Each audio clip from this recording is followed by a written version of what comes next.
إن الحمد لله وكفى وسلام على عباده الذين اصطفى أما بعد فقد قال الله تعالى في شأن حبيبه ومحبوبه ومعشوقه مخبرا وآمرا. فقد قال الله تعالى في كلامه المجيد والفرقانه الحميد: أعوذ بالله من الشيطان الرجيم. بسم الله الرحمن الرحيم. تبارك الذي بيده الملك وهو على كل شيء قدير. الذي خلق الموت والحياة ليبلوكم أيكم أحسن عملا وهو العزيز الغفور. صدق الله المولانا العظيم وصدق رسوله النبي الكريم، ونحن على ذلك من الشاهدين والشاكرين والذاكرين، والحمد لله رب العالمين। আমরা সকলে মহব্বতের সাথে দুরূদ শরীফ পড়ি। اللهم صل على محمد وعلى آل محمد كما صليت على إبراهيم وعلى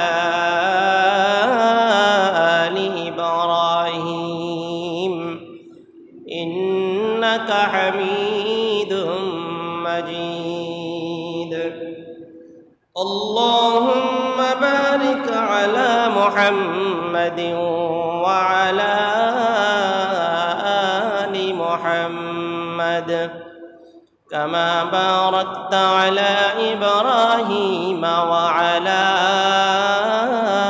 آل إبراهيم إنك حميد مجيد. আমরা সকলে একটু জিকির করি লা ইলাহা ইল্লাল্লাহ।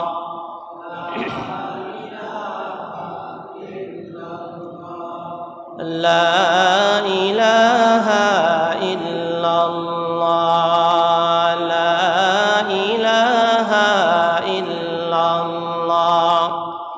লা ইলাহা ইল্লাল্লাহ।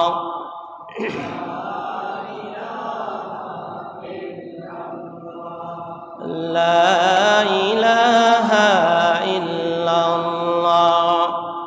لا إله إلا الله. لا إله إلا الله محمد رسول الله صلى الله عليه وسلم. سبحانك لا علم لنا إلا ما علمتنا إنك أنت العليم الحكيم.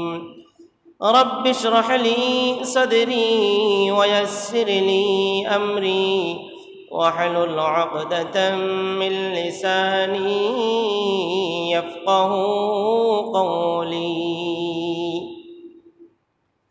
আলহামদুলিল্লাহ, মহান রব্বুল আলামিনের দরবারে লাখ কোটি শুকর ও সুজুদ। যে মহান মালিক মহান রব্বুল আলামিন আমাদেরকে আজ পবিত্র জুমার দিন পবিত্র জুমার নামাজ আদায়ের লক্ষ্যে মহান রবের ডাকে সাড়া দিয়ে মহান রবের ঘরে এসে বসার মতো তৌফিক দান করেছেন।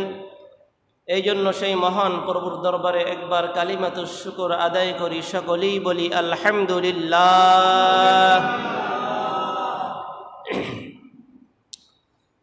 মুহতারাম হাজিরিন, আমি আপনাদের সামনে পবিত্র কালামুল্লাহ শরীফ থেকে সূরাতুল মুলকের প্রথমে দুইটি আয়াতে কারিমা তেলাওয়াত করেছি। এই দুটি আয়াতকে সামনে রেখে অল্প সময়ে সংক্ষিপ্ত আলোচনা করার চেষ্টা করব। আমা তৌফিকি ইল্লা বিল্লাহ। মুহতারাম হাজিরিন, পবিত্র কোরআন মাজিদের মধ্যে সূরাতুল মুলক এই সূরাটি হলো 29 নম্বর পারায়। কত নম্বর পারায়? 29তম পারার মধ্যে এই সূরাতুল মুলক সূরাটি নিয়ে আসছেন। এই সূরাটি গণনার দিক থেকে কোরআন মাজিদের যে সূরাগুলো গণনার দিক থেকে এই সূরাটি হলো কোরআন মাজিদের 67তম সূরা। এই সূরাটির মধ্যে আল্লাহ তাআলা 30টি আয়াত নাজিল করেছেন। এই সূরাতুল মুলক এই সূরাটি অবতীর্ণ হয়েছে মক্কা নগরীতে। সূরাতুল মুলক, মুলক শব্দটি হচ্ছে আরবি, মুলক শব্দটি হচ্ছে আরবি। এর বাংলা অর্থ হচ্ছে ক্ষমতা। এর বাংলা অর্থ হচ্ছে ক্ষমতা, রাজত্ব। আল্লাহ রব্বুল আলামিন কোরআন মাজিদের মধ্যে একটি সূরা নাজিল করেছেন ক্ষমতা সম্পর্কে, ক্ষমতা নাম দিয়ে। অবশ্যই কোরআন মাজিদের মধ্যে মানুষের পারিবারিক জীবন থেকে শুরু করে রাষ্ট্রীয় জীবন থেকে শুরু করে আন্তর্জাতিক জীবন থেকে শুরু করে পৃথিবীর শুরু থেকে শেষ পর্যন্ত এমন কোনো বিষয়াদি নাই যেই বিষয়গুলো মহান রব্বুল আলামিন কোরআন মাজিদের মধ্যে মুহাম্মদুর রাসূলুল্লাহ সাল্লাল্লাহু আলাইহি ওয়াসাল্লাম হাদিস সমূহের মধ্যে না বলেছেন। প্রত্যেকটি বিষয় আল্লাহ এবং আল্লাহর রাসূল আমাদের জন্য পথ প্রদর্শক হিসাবে বলেছেন। মুহতারাম হাজিরিন, সর্বপ্রথম আমি বলছি এই সূরাটি যদি কেউ তেলাওয়াত করে কি কি ফজিলত রয়েছে। এই সূরাতুল মুলকের অনেক ফজিলত রয়েছে। আল্লাহর হাবিব মুহাম্মদ সাল্লাল্লাহু আলাইহি ওয়াসাল্লাম হাদিস শরীফের মধ্যে বলেন যে তিনি এই সূরাতুল মুলক তেলাওয়াত করা ব্যতীত কখনোই ঘুম যেতেন না। অর্থাৎ এশারের নামাজের পরে প্রতিদিন এই সূরাটি তেলাওয়াত করতেন। 2 নম্বর হচ্ছে এই সূরাটি যদি কোনো আল্লাহর বান্দা তেলাওয়াত করে প্রতিদিন নিয়মিত ঘুমের আগে অর্থাৎ এশারের নামাজের পরে, তাহলে এই সূরাটি তেলাওয়াত করার মাধ্যমে এবং এই সূরার মধ্যে আল্লাহ তাআলা যা কিছু বলেছেন এই অনুযায়ী যদি তার জীবনকে গঠন করতে পারে, তা আল্লাহ রব্বুল আলামিন কবরের মধ্যে সর্বপ্রথম যে ঘাটি, এই ঘাটির মধ্যে আযাব থেকে আল্লাহ তাআলা রেহাই দিবেন। 3 নম্বর হচ্ছে এই সূরাটি যদি নিয়মিত কেহ তেলাওয়াত করে হাশরের ময়দানে আল্লাহ রব্বুল আলামিনের সঙ্গে তর্ক করবেন, ঝগড়া করবেন এই সূরা, যে যতক্ষণ না পর্যন্ত এই বান্দাকে জান্নাতের জন্য নির্বাচিত করা হচ্ছে ততক্ষণ পর্যন্ত আমি সরব না, আমি কথা বলতেই থাকবো। সুবহানাল্লাহ। এই সূরাটি এমন এত মূল্যবান একটি সূরা, হাশরের ময়দানে আল্লাহ তাআলার কাছে সুপারিশ করতে থাকবে যে এই বান্দাটি যতক্ষণ পর্যন্ত জান্নাতের জন্য নির্বাচিত না হবে ততক্ষণ পর্যন্ত আমি আপনার সঙ্গে কথা বলেই যাব। আল্লাহু আকবার। সূরাতুল মুলক মাত্র 30টি আয়াত। যাদের মেধা স্মৃতি দুর্বল, আমরা চেষ্টা করব কমাস কম একদিন যদি একটি আয়াত করে তেলাওয়াত করি, মুখস্থ করি, 30 দিনে 30 আয়াত মুখস্থ হয়ে যাবে। এবং আল্লাহ রসুল সাল্লাল্লাহু আলাইহি ওয়াসাল্লাম তিনি বলেছেন, এই সূরাটি যেন প্রত্যেকটি মুমিন তাদের অন্তরের মধ্যে গেঁথে নেয়। আমরা যারা পারি এই সূরাটি আমল করব। আজকে থেকে নিয়াত করি, যারা আমরা কোরআন তেলাওয়াত করতে পারি এই সূরাটি প্রতিদিন ঘুমের আগে অর্থাৎ এশারের নামাজের পরে আমরা তেলাওয়াত করার চেষ্টা করব। এই সূরাটির অনেক আরও ফজিলত রয়েছে। মুহতারাম হাজিরিন, এই সূরাটি আল্লাহ তাআলা কি নাম দিয়ে শুরু করলেন? সূরাতুল মুলক। মুলক মানে কি বললাম? ক্ষমতা। মুলক মানে কি? ক্ষমতা। ক্ষমতা এমন একটি জিনিস, এই দুনিয়ার মধ্যে যত মারামারি, হানাহানি, কাটাকাটি, লড়ালড়ি, ঝগড়া, ফেসাদ, যত যা কিছু চেয়ারের জন্য, ক্ষমতার জন্য। দেখবেন যত রক্তপাত দুনিয়াতে হয় বেশিরভাগ 88% তার চাইতেও বেশি হতে পারে ক্ষমতার লড়াই, ক্ষমতার জন্য। আল্লাহ রাব্বুল আলামিন এই যে ক্ষমতার চেয়ার সম্পর্কেও আল্লাহ তাআলা একটি আয়াত নাজিল করেছেন। আমরা সকলেই জানি, আমাদের পরিচিত একটি সূরা আয়াতুল কুরসি। আয়াতুল কুরসি চেয়ার, কুরসি মানে চেয়ার। এই চেয়ারটির জন্য দুনিয়ার মানুষ সবাই পাগল। ক্ষমতা, ক্ষমতা, ক্ষমতা, ক্ষমতার জন্য যত ঝগড়া ফাসাদ, ফিতনা ফাসাদ, রক্তপাত, যত যা কিছু হইতেছে ক্ষমতার জন্য। এই জন্য এই সূরাতুল মুলক এটি নাজিল করার প্রথম একটি উদ্দেশ্য হলো আল্লাহ তাআলা বান্দাদেরকে বলে দেন, ও বান্দারা, তোমরা প্রথমে আমার ক্ষমতা সম্পর্কে জানো। আমার যে কি ক্ষমতা, আমি মহান রবের কত বড় ক্ষমতা, এই ক্ষমতা সম্পর্কে আগে তোমরা অবগত হও। তোমরা সামান্য দুনিয়ার একটি জায়গা, একটি এলাকা, একটি মহল্লা ভিত্তিক, একটি ইউনিয়ন ভিত্তিক, একটি জেলা ভিত্তিক, একটি রাষ্ট্রভিত্তিক, একটি দেশের প্রধানমন্ত্রী সর্বোচ্চ, এটি হওয়ার জন্য তোমরা কত লড়ালড়ি করো, কত রক্তপাত করো, কত মিথ্যা কথা বলো, মানুষের সাথে কত হিংসা বিদ্বেষ করো। কিন্তু ও বান্দারা, তোমরা মনে রেখো, সমস্ত রাজ্যের মালিক আমি মহান রব্বুল আলামিন।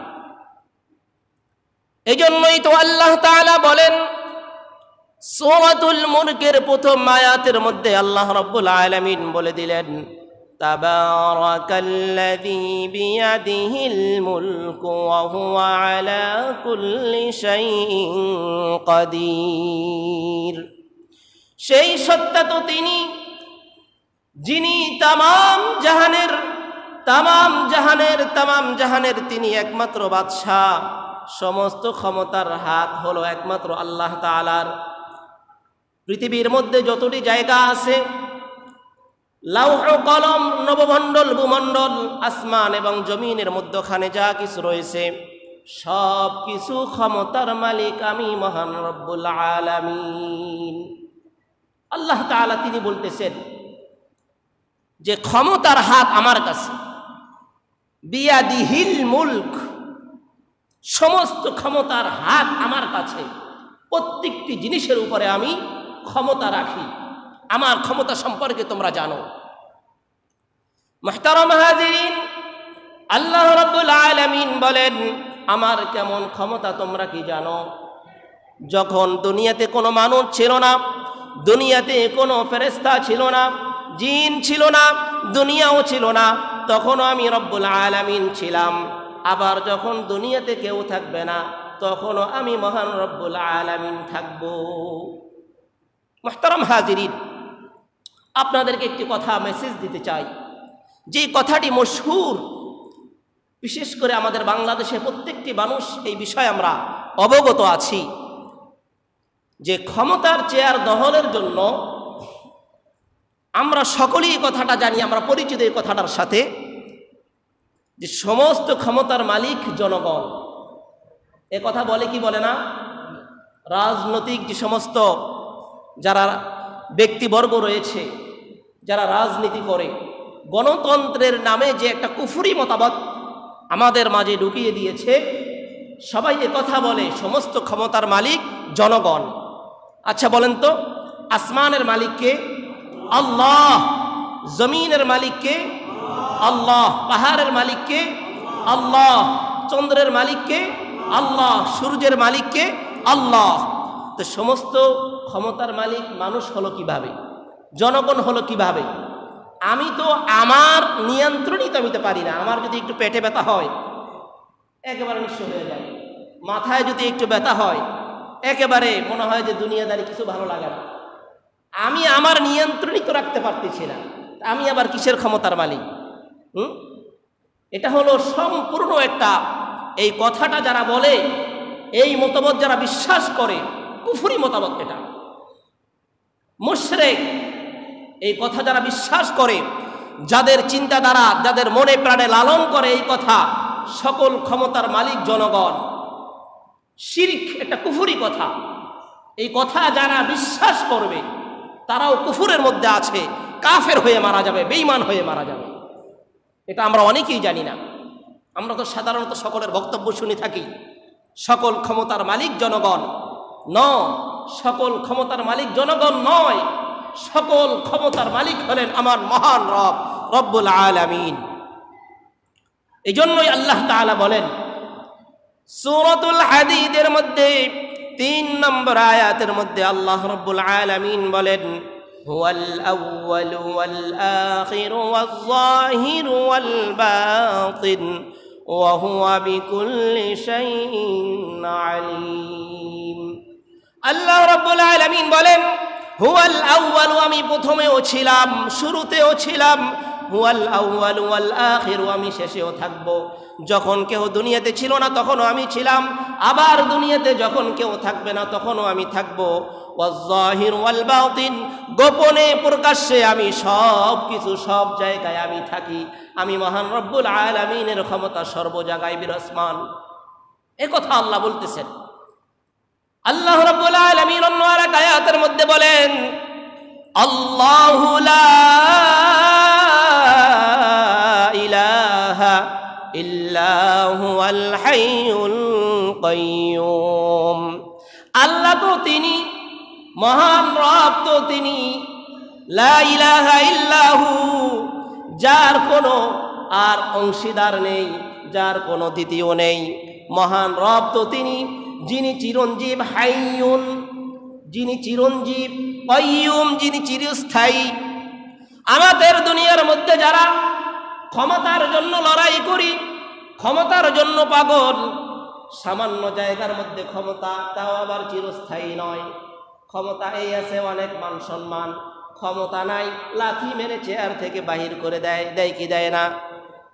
ক্ষমতার, সমস্ত ক্ষমতার মালিককে আল্লাহ। সকলেই বলেন সমস্ত ক্ষমতার মালিককে আল্লাহ। দুনিয়ার কোনো মানুষ কোনো আসমান জমিনের মালিকও হতে পারে না, এ কথাই আল্লাহ তাআলা বলেন। দুনিয়ার কোনো মানুষ যদি, আমরা দিনের বেলা 8 ঘন্টা 9 ঘন্টা 6 ঘন্টা 12 ঘন্টা ডিউটি করি, ডিউটি করার পর আমরা ক্লান্ত হয়ে যাই, বিশ্রাম নিতে হয়। কিন্তু আল্লাহ তো তেমন আল্লাহ, যিনি এমন আল্লাহ, তিনি তামাম পৃথিবী, তিনি জনগণের সব কিছু দেখেন। তামাম পৃথিবীর আসমান জমিনের মধ্যখানে যা কিছু আছে সব কিছু ক্ষমতা তার হাতে। তিনি কখনোই ক্লান্ত হন না, ওয়ালা ইয়াউদুহু হিফযুহুমা, তাকে কখনোই ক্লান্ত স্পর্শ করে না। আমরা যখন একটু পরিশ্রম করি, পরিশ্রম করার মাধ্যমে আমাদের অনেক ক্লান্তি মনে হয়, কিন্তু আল্লাহ রব্বুল আলামিন তার কখনোই জীবনও আসে না। এ কথা বলতেছেন ওয়ালা নাউম, কখনোই তাকে ঘুমান তো দূরের কথা, তাকে স্পর্শও করে না, ঝুরানি। আমরা বলি না, অনেক সময় দেখা গেছে আমরা একটু ক্লান্ত হয়ে যাই যখন অফিস আদালতে কাজ করি, মিল ফ্যাক্টরিতে কাজ করি, যখন কাজ করার পর বাসায় এসে আমরা একটু বসে থাকি, আমাদের ঝুরানি আসে, ঘুম আসে। কিন্তু আল্লাহ তাআলা এমন একজন আল্লাহ যার কখনোই তার ঝুরানি তো দূরের কথা, ঘুম তো দূরের কথা, তাকে কখনো স্পর্শ করে না কোনো ক্লান্ত। এটাই আল্লাহ তাআলা বলতেছেন। মুহতারাম হাজিরিন, এ কথাই মহান রব্বুল আলামিন আমাদেরকে বলতেছেন, ও আমার বান্দারা, তোমরা মনে করছো আমি মহান রব্বুল আলামিন কেমন জানি, আমি কিভাবে পরিচালনা করি, আমি আল্লাহ রব্বুল আলামিন কিভাবে পরিচালনা করি। আমার অস্তিত্ব সম্পর্কে তোমরা জানো না। এই কথাটাই সূরাতুল ইখলাসের মধ্যে আল্লাহ রাব্বুল আলামিন বলে দেন, কুল হুয়াল্লাহু আহাদ আল্লাহুস সামাদ লাম ইয়ালিদ ওয়া লাম ইউলাদ ওয়া লাম ইয়াকুল লাহু কুফুয়ান আহাদ। আল্লাহ বলেন, ওগো নবীজি আপনি বলে দেন, কুল হুয়াল্লাহু আহাদ, আমি আল্লাহ এক এবং অদ্বিতীয়, আমার কোনো অংশীদার নেই, আমি মহান রব একজন একক, আমার কোনো দ্বিতীয় নাই। আল্লাহুস সামাদ, আমি কোনো কারো কাছে মুখাপেক্ষী নয়। দুনিয়ার সমস্ত মানুষ, দুনিয়ার সব কিছু আমি রব্বুল আলামিনের কাছে মুখাপেক্ষী, মুহতাজ হয়। আমি রব্বুল আলামিন দুনিয়ার কোনো মানুষের কাছে, দুনিয়ার কোনো বস্তুর কাছে, দুনিয়ার কোনো জিনিসের কাছে আমি রব্বুল আলামিন মুখাপেক্ষী নয়। লাম ইয়ালিদ ওয়া লাম ইউলাদ, আমি রব্বুল আলামিনকে কেউ জন্ম দেয় নাই, আর আমি রব্বুল আলামিনও কাউকে জন্ম দেইনি। এ কথাই আল্লাহ তাআলা বলতেছেন, ওয়া লাম ইয়াকুল লাহু কুফুয়ান আহাদ, এবং আমার সমকক্ষ কেহই নাই, আমার সমকক্ষ দুনিয়াতে কেহ নাই। এ কথা আল্লাহ বলতেছেন, আমার সামঞ্জস্য, আমার সমকক্ষ কেহ নাই, আমি একাই 100। সারা পৃথিবী আমি এমনভাবে নিয়ন্ত্রণ করি, দুনিয়ার কোনো প্রধানমন্ত্রী, দুনিয়ার কোনো রাষ্ট্রপতি, দুনিয়ার কোনো চেয়ারে যদি কোনো ক্ষমতাবান ব্যক্তি বসে, বসার পরে তার দুনিয়ার মধ্যে মিডিয়ার প্রয়োজন হয়, সাংবাদিকের প্রয়োজন হয়, সাংবাদিকের মাধ্যমে, মিডিয়ার মাধ্যমে তিনি খবরাখবর নেন, ডিজিএফআইয়ের মাধ্যমে খবরাখবর নেন, গোয়েন্দা সংস্থার মাধ্যমে খবরাখবর নেন, ডিজিএফআই প্রশাসন, এভাবে কত ধরনের কত কিছু আছে দুনিয়ার মধ্যে। আল্লাহ রব্বুল আলামিন বলেন, আমি রব্বুল আলামিন এমনভাবে ক্ষমতাবান, আমি রব্বুল আলামিন এমনভাবে দুনিয়ার মধ্যে সব কিছু চালাই, আমার কাছে কোনো গোয়েন্দার প্রয়োজন হয় না, আমার কাছে কোনো প্রশাসনের প্রয়োজন হয় না, আমার কাছে কোনো মিডিয়ার প্রয়োজন হয় না। আল্লাহ রব্বুল আলামিন সূরাতুল আহজাবের মধ্যে এই কথাই বলে দেন, ইন তুবদু শাইআন আও তুখফুহু ফাইন্নাল্লাহা কানা বিকুল্লি শাইইন আলিমা। প্রকাশ্যে অপ্রকাশ্যে তোমরা যা কিছু করো, আমি মহান রবের কাছে এটা চলে আসে, আমি দেখতে পারি। আমি কেমন ভাবে দেখতে পারি, আমি কেমন ক্ষমতার মালিক, এই কথা আল্লাহ রাব্বুল আলামিন সূরাতুল আলি ইমরানের মধ্যে এই কথাটি বলে দেন, কুলিল্লাহুম্মা মালিকাল মুলকি তুতিল মুলকা মান তাশাউ ওয়া তানজিউল মুলকা মিম্মান তাশাউ وتعز من تشاء وتذل من تشاء وتذل من تشاء بيدك الخير إنك على كل شيء قدير। আল্লাহ রাব্বুল আলামিন বলেন, ওগো নবীজি বলে দেন, কুল লিল্লাহুম্মা মালিকাল মুলক, সমস্ত ক্ষমতার মালিক আমি আল্লাহ। দুনিয়ার মধ্যে কোনো মানুষকে যদি আমি ক্ষমতার চেয়ারে বসাই, কিছুক্ষণের জন্য, কিছু সময়ের জন্য, নির্দিষ্ট একটা এলাকা, নির্দিষ্ট একটা সময়ের জন্য আমি ক্ষমতার চেয়ার তাকে দান করি। মুহতারাম হাজিরিন, আল্লাহ বলতেছেন কিন্তু সমস্ত ক্ষমতা আমার রব্বুল আলামিনের কাছে। মালিকাল মুলক তুতিল মুলকা মান তাশা ওয়া তানজিউল মুলকা মিম্মান তাশা ওয়া তুইজ্জু মান তাশা ওয়া তুযিল্লু মান তাশা বিয়াদিকাল খায়র ইন্নাকা আলা কুল্লি শাইইন কাদির। আল্লাহ রাব্বুল আলামিন বলেন, আমি কোন বান্দাকে যদি ইচ্ছা করি ইজ্জতের সাথে তাকে ক্ষমতার চেয়ারে আমি বসাই, আর আমি যদি কাউকে ইচ্ছা করি জিল্লাতের সাথে ক্ষমতা থেকে বিচ্যুত করে আমি লাথি মেরে ফেলাইয়া দেই, এটা হলে আমি আল্লাহ রাব্বুল আলামিনের ক্ষমতা। আল্লাহ রাব্বুল আলামিনের ক্ষমতা এটা। আল্লাহ যাকে চায় ক্ষমতার চেয়ার দান করে, আবার আল্লাহ যাকে চায় ক্ষমতা ছোট করে তাকে মানুষের সামনে বেইজ্জতি করেন। এটা কে করেন? আল্লাহ। আমরা তো দেখতে পারতেছি দুনিয়ার অনেক বড় বড় ক্ষমতাশীল ব্যক্তিদেরকে আমরা দেখেছি, ক্ষমতার চেয়ার এমন একটা চেয়ার মনে করে যখন বসে যায় চেয়ারে উঠে যায় গেয়ারে, যখন চেয়ারে বসে যায় তখন মনে করে আমি কি নাকি একটা হয়ে গেছি। ক্ষমতায় যখন বসে, ক্ষমতার চেয়ারে যখন বসে তখন সে মনে করে আমি যেন কি একজন হয়ে গেছি, যা ইচ্ছা তা করে। মনে রাখবে, যখন ক্ষমতার চেয়ারে বসবে যদি অনৈতিক কিছু করে থাকো, ক্ষমতার অপব্যবহার যদি তুমি করে থাকো, আল্লাহ রাব্বুল আলামিন তোমাকে জিল্লাতের মালা গলায় পরে তোমাকে বিচ্ছুত করে দিবে। এটার ক্ষমতা কার কাছে? আল্লাহর কাছে, দুনিয়ার কোনো মানুষের কাছে নয়। এই কথাটা, এই আয়াতটা আমরা দেখেছি অনেক জায়গাতে, অনেক পার্লামেন্টেও এই কথাটা, এই আয়াতে কারিমা তেলাওয়াত করে, যদিও বা তারা শুদ্ধ করে পড়তে পারে না। অনেক সময় দেখা যায় এমন যে যারা কোরআন তেলাওয়াত করে এই সমস্ত আয়াতগুলো, আয়াতের এক অংশ পড়ে আর এক অংশ পড়ে না। অনেকে আবার মনে করে আরে আমি তো ক্ষমতায় বসেছিলাম আল্লাহর ইচ্ছায়, আল্লাহ আমাকে ক্ষমতা বসাইছে, কিন্তু ও কথা চিন্তা করে না পরের আয়াতের মধ্যে, এই আয়াতের শেষের অংশের মধ্যে আল্লাহ কি বলেছেন। আল্লাহ দুনিয়ার মধ্যে এমন কিছু মানুষ আছে ক্ষমতার চেয়ারে বসে, ক্ষমতার চেয়ারে বসার পরে যখন ক্ষমতার অপব্যবহার করে, সামনাসামনি যখন কোনো মানুষ আসে তখন তাকে সালাম দেয়, সেলিট দেয়, যখন পিছনে যায় আবার জুতাও দেখায়। হয় কি হয় না?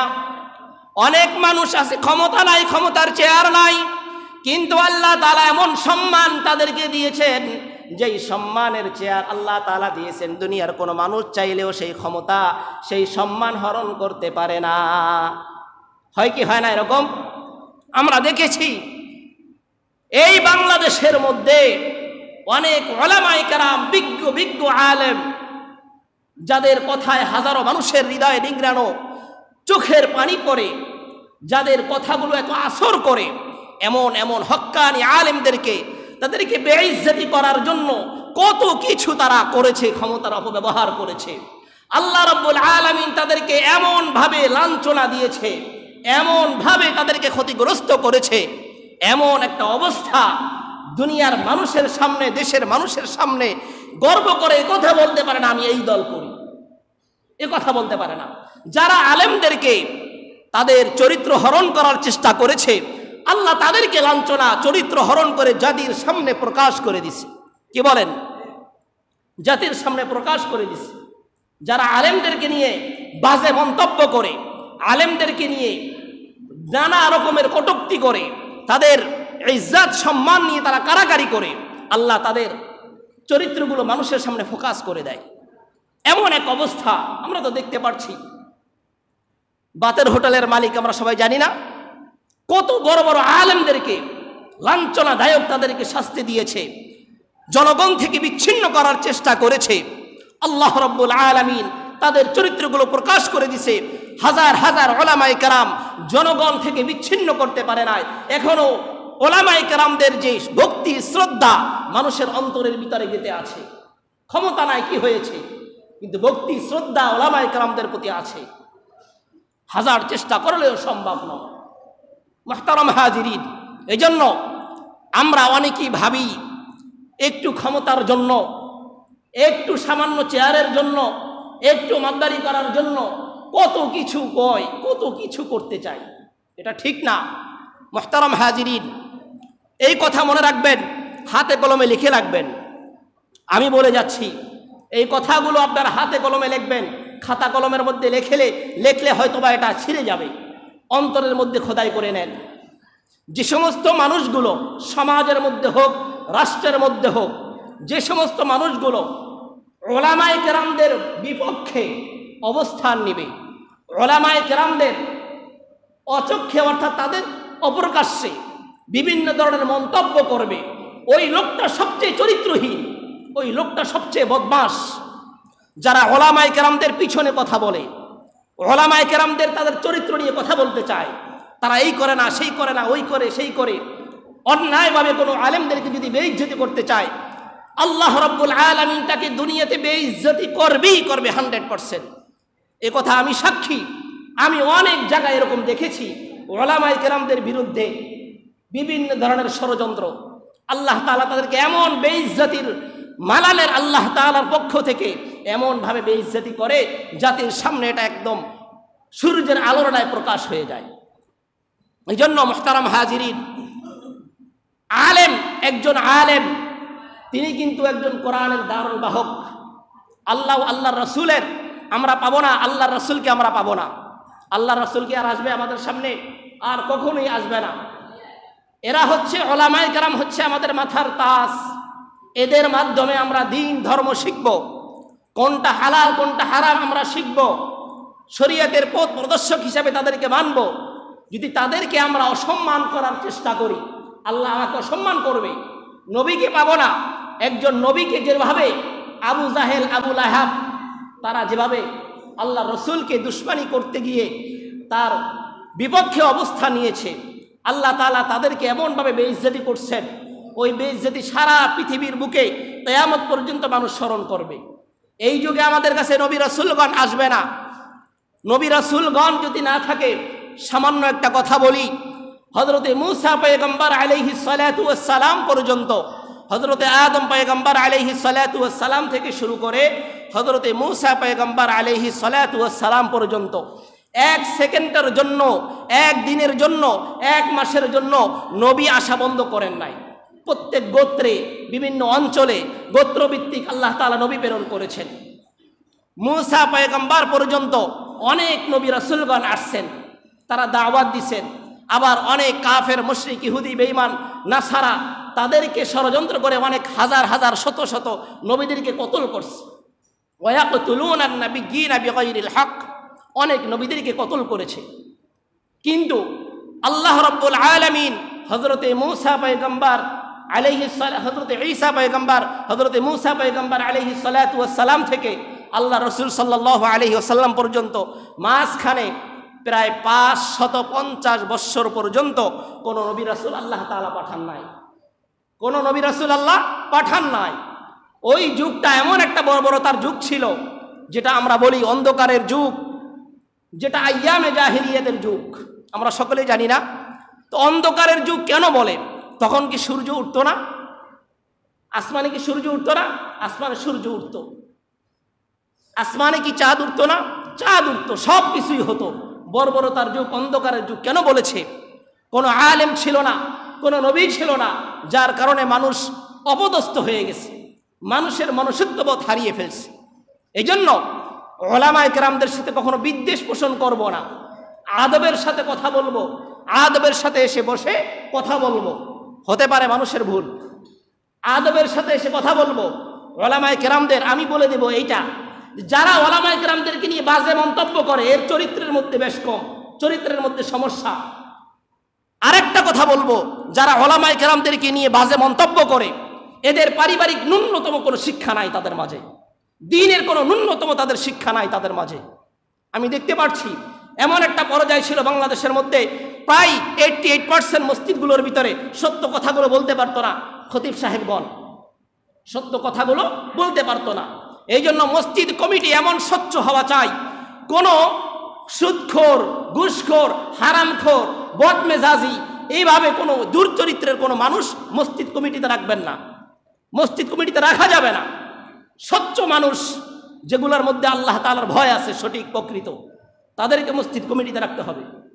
মুহতারাম হাজিরিন, যে কথা আমি বলতেছিলাম, আল্লাহ তাআলার রাজত্ব সম্পর্কে আমরা তো সামান্য ক্ষমতার চেয়ার পেয়ে অনেক আমোদ ফুর্তিতে থাকি।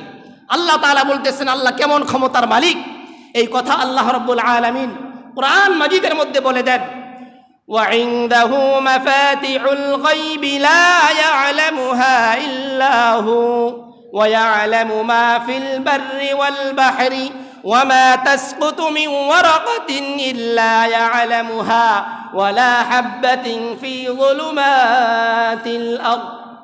আল্লাহ কেমন ক্ষমতার মালিক, এ কথা আল্লাহ তাআলা বলতেছেন সমস্ত গায়বের চাবিকাঠি আমি মহান রবের কাছে। ওয়াইনদাহু মাফাতিহুল গায়ব লা ইয়ালামুহা ইল্লা হু, একমাত্র আমি রব্বুল আলামিনের কাছে, আমার আর কোনো অংশীদারিত্ব নেই, আমার আর কোনো দ্বিতীয় নাই। আমি কেমন খবর রাখি, জলে স্থলে কোথায় কি হয়, সাগরের মধ্যে কোন পাথরের মধ্যে কোন বস্তু আছে, আমি রব্বুল আলামিন খবর রাখি। শুধু তাই নয়, আল্লাহ এরপরে বলতেছেন ওয়ায়ালামু মা ফিল বাররি ওয়াল বাহর ওয়ামা তাসকুতু মিন ওয়ারাকাতিন ইল্লা ইয়ালামুহা। আল্লাহ তেমন যে আল্লাহ কেমন খবর রাখেন, পৃথিবীর কোনো দেশে কোনো জনপথে কোনো একটি গাছের যদি পাতাও ছিঁড়ে পড়ে, সেই গাছটি কোন জায়গার, কোন জনপথের, কোন দেশের, কি গাছ, কোন পাতাটা ছিঁড়ে পড়লো, সেটাও আমি রব্বুল আলামিন খবর রাখি। প্রত্যেকটা মানুষ, আমাদের অন্তরের খবর কে জানেন? আল্লাহ। আমাদের অন্তরের খবর কে জানেন? আল্লাহ। আল্লাহ ব্যতীত আমাদের দিলের খবর কেউ জানে না। এই জন্য আল্লাহ তাআলা যে সমস্ত ক্ষমতার মালিক, এই সম্পর্কে কথা বলতে গেলে অনেক আলোচনার দরকার। মুহতারাম হাজিরিন, যে কথাটুকু মেসেজ আপনাদেরকে দিতে চাই, একটা কথা হলো সূরা মুলকের যে ফজিলত আপনাদের সামনে উপস্থাপন করেছি। দ্বিতীয় নম্বর কথা হলো আমাদের সমাজের মধ্যে, আমাদের দেশের মধ্যে যে একটি প্রচালিত কথা আছে, সমস্ত ক্ষমতার মালিক জনগণ, গণতন্ত্রের নামে যেই কথাটা বলে আমাদের মেজাজের ভিতরে ঢুকিয়ে দিয়েছে, এটা কোশ্চিনকালও সম্ভব না, এটা একটা কুফরি মতামত। এটা থেকে আমাদের বেরিয়ে আসতে হবে। যদি জনগণ যদি সমস্ত ক্ষমতার মালিক হতো, এটা হলো জনগণকে একটা পাম পট্টি দিয়ে কোনো রকম চেয়ার দখল করা। চেয়ার দখল করার পরে আপনি জনগণ হিসাবে তার বিরোধিতা করেন, তার বিরোধিতা করলে দেখবেন জনগণের টাকার কিনা গুলি, সেই অস্ত্র আপনার বুকে আসবে। তার মানে এটা একটা ধোঁকাবাজি, এটা মানুষের সঙ্গে প্রতারণা। এই ধরনের মনুষ্যত্ব যার ভিতরে লালন করে, এই সমস্ত আকীদা যারা পোষণ করে, তারা কখনো মুসলমান হতে পারে না। এই জন্য এই সমস্ত আকীদা থেকে আল্লাহ রাব্বুল আলামিন আমাদেরকে হেফাজত করুন, সকলে বলি আমিন। আজ পবিত্র রবিউল আউয়াল মাসের 3 তারিখ, সম্ভবত পবিত্র রবিউল আউয়াল মাস সম্পর্কে অনেক ফজিলতের কথা আছে। আল্লাহ তাআলা যদি আমাকে তৌফিক দান করেন, আগামী জুমা ইনশাআল্লাহ এই সম্পর্কে আলোচনা করা হবে। ওয়া মা তৌফিক ইল্লা বিল্লাহ। যারা সুন্নাত নামাজ পড়েনি, 4 রাকাত কাবুল জুমা পড়েনি।